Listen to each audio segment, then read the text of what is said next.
এখানে কি করছো? আমি ছাদে যাচ্ছি রোদ পুইতে, এখন বাড়ির কাজগুলো সব সেরে রাখিও। ঠিক আছে মা।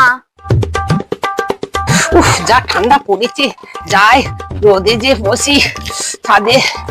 উফ উফ উফ।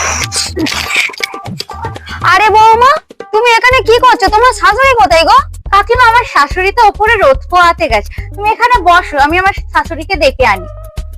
আচ্ছা বৌমা, আচ্ছা তুমি গিয়ে ডেকে আনো, আমি এই এখানটায় বসছি, যাও। বাহ, কাকলির বৌমাটা তো খুব সুন্দর হয়েছে, কি মিষ্টি মিষ্টি কথা বলে। আর আমাদেরটাকে দেখো, এটা দেখলে গা জ্বলে যায়। আমার বৌমাটা যদি এরকম হতো, আমার জীবনটা যেন একদম সার্থক হতো। মা মা মা, পাশের বাড়ির কাকিমা আপনার সঙ্গে দেখা করতে এসছে। পাশে বাড়ি পায়েল হবে, তুমি ওপরে পাঠিয়ে দাও। ঠিক আছে মা। উফ, অনেক দেরি হয়ে গেল, ওই এখন এলো না, ওই যাই দেখি তো, অনেকক্ষণ হয়ে গেল।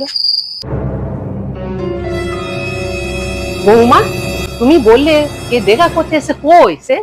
মা, ওই দেখুন।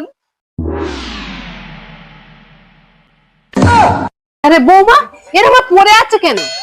আরে মা, তুমিই তো বললে ওকে ওপরে পাঠিয়ে দিতে, তাই আমি ওকে। দাঁড়া তো, তোকে আজ উপরে, ও বাবা গো, ওকে উপরে।